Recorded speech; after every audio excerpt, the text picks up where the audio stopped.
Greetings all. I am Nitin O Mahipal, a student of PGDM Operations. Today, we are honored to have with us Mr. Nitin Mahipal, the CEO and Managing Director of the Mega Group, and a seasoned supply chain professional with over 21 years of experience in the transport and logistics industry. Welcome, sir. On behalf of our students, we have a few questions to ask. Given your vast experience in the area of supply chain management, what do you think are the most critical skills for future supply chain leaders to develop?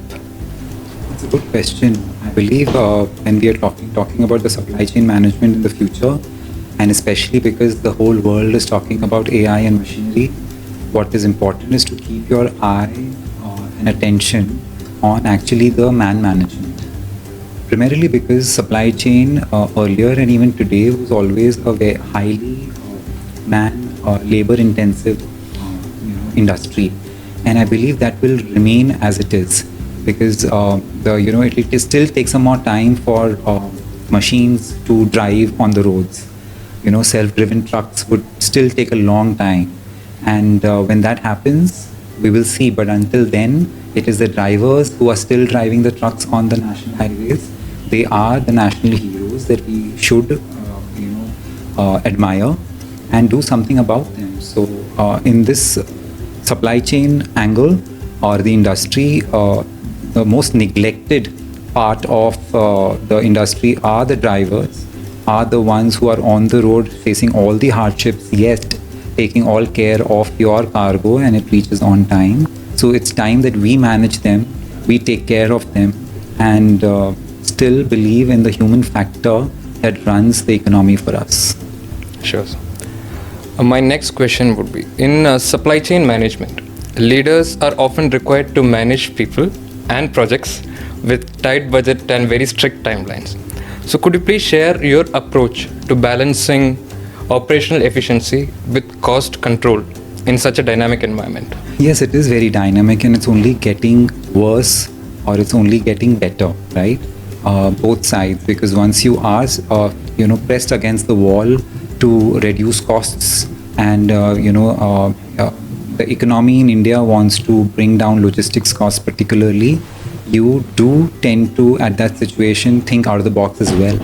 And it is we all know that when the man actually or the woman these days also work tremendously well under pressure, and logistics is one that industry which allows you to think out of the box even under pressure.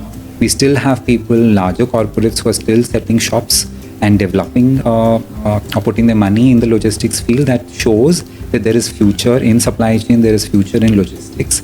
And when you do that, your approach has to be very clear as to whatever is good for the customer has to be done. So when you do that, you automatically open avenues where you can reduce costs or at the same time make the costs valuable for the customer. So if the customer can value the cost that you're earning or incurring, it will automatically give you a price. So it's either ways, either you reduce the cost or you make sure that the customer values the cost. Sure, sir. Thank you. So my last question to you would be, what advice would you give to aspiring business professionals who are willing to enter the supply chain industry? I think the industry is in need of ambitious leaders in the supply chain. The industry is growing at a very good rate, and we are seeking new age entrepreneurs to enter the organizations and lead from the front. There is no doubt about it. But the important part again would be linked to my first answer, is to balance the tech along with the human factor. Don't disregard the human factor out and out. We always hear that, okay, there is this new tech company who has come and they're changing the way logistics would be done or transportation would be done. That we see often. But are they also keeping an account or actually giving enough regards to the human factor in the business? If they are, then they will do extremely well, because ultimately the drive of the supply chain industry depends on the drivers, and one should balance that in their leadership approach. Sure, sir. Thank you so much for your insights. Thank you for doing. Thank you very much.